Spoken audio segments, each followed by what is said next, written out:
గుడికి పోతున్నామంటే మంచిగా తానం చేసి కొత్త బట్టలు కట్టుకొని నైవేద్యం వండుకొని ఓ కొబ్బరికాయ కొని ఇన్ని పూలు పట్టుకొని పోతాం. గుడి బయటనే చెప్పులు ఇప్పి కాలు కట్టుకొని నిష్టతోటి దేవుని ముంగటికి పోతాం. మనమే గింత పవిత్రంగా పోతే ఇక గుడిలో పనిచేసేటోళ్ళు ఇంకెంత పవిత్రంగా నిష్టగా ఉండాలబ్బా.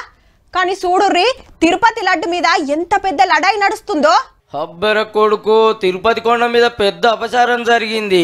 కమ్మటి లడ్డూలకు కల్తీ నెయ్యి ఆడిరట. మరి తమిళనాడుకి వెళ్ళొచ్చిన 4 ట్యాంకర్లకెళ్లి శాంపిల్స్ తీసి ల్యాబ్ కు పంపితే జంతువుల కొవ్వు కలిపినట్టు రిపోర్ట్ వచ్చింది.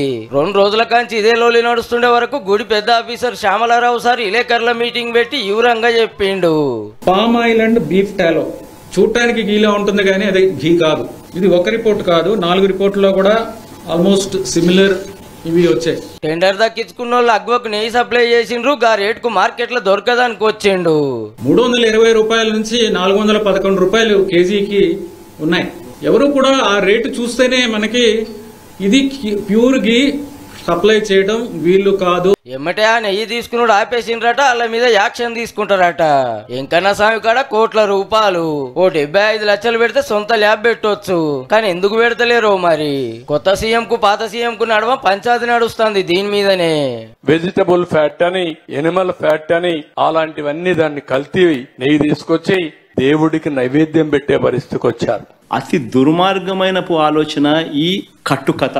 చంద్రబాబు నాయుడు అనే వ్యక్తికి దేవుని మీద భక్తి ఎప్పుడు ఉండదు. దేవుడిని రాజకీయాల కోసం ఉపయోగించుకునే అత్యంత హేయమైన మనసు కలిగిన వ్యక్తి. మా ఏలు వాళ్ళు ఏం మార్చలేదు. వెనకటికెళ్ళి ఎట్లొస్తుందో గట్లనే నడుచుకున్నాం. ట్యాంకర్లను 3 మాటల టెస్ట్ చేసినాకనే లోపలికి పంపిస్తారు. పరాకొస్తే వాపస్ మరగొడతారు. ఇంట్లో మా తప్పేం లేదు. ఎలక్షన్ల హామీలు తీర్చలేక ఈ వెంకన్న స్వామి పేరు మీద రాజకీయాలు చేస్తుండని జగన్ సర్కారం అవుతాండు.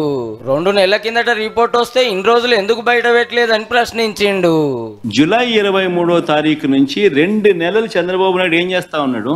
వెంకటేశ్వర స్వామి వ్యవస్థను రోడ్డు మీదకి తీసుకొచ్చే కార్యక్రమం చేస్తాం.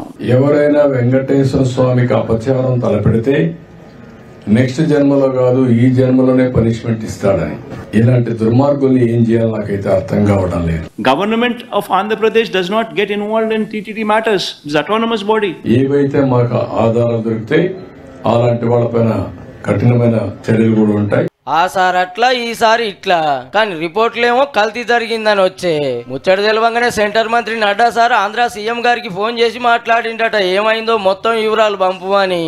సిబిఐ ఎంక్వైరీ చేయాలని అమిత్ షా సార్ కు పిసిసి అధ్యక్షురాలు షర్మిలకు ఉత్తరం రాసింది.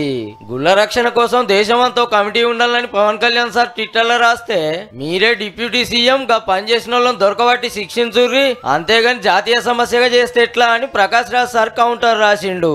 తిరుపతి గుడి పాత పంతులు, బాలాజీ టెంపుల్ అయ్యేవారు, వెంకన్న స్వామి భక్తులంతా గరం అవుతాండ్రు కల్తీ నెయ్యి మీద.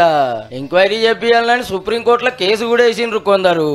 చాలా రోజులుగా జరుగుతుంది. ప్రసాదాల నాణ్యత కానీ, ప్రసాదాల పరిమాణంలో కానీ, ప్రసాదాల యొక్క కాల వ్యవధుల్లో కానీ అపచారాలు జరుగుతుందనేది నేను ఎప్పటి నుంచో చెప్తూ ఉన్నాను. జంతు కళేబరాలతో తయారు చేసినటువంటి నూనెల్ని వాడుతున్నాము అంటే చాలా భయంకరమైనటువంటి, నమ్మలేనటువంటి నిజంగా. గుడికాడ మంచి చెడ్డలు చూస్తానికి టీటీడీ బోర్డు ఉంటది. అందులో పెద్ద భక్తులు ఉంటారు, ముఖ్యమైన వాళ్ళు ఉంటారు, పెద్ద పెద్ద ఆఫీసర్లు ఉంటారు. కల్తీ నెయ్యి కొండ మీదకి వస్తుంటే వీళ్ళంతా ఏం చేస్తున్నట్టు, ఏం చూస్తున్నట్టు.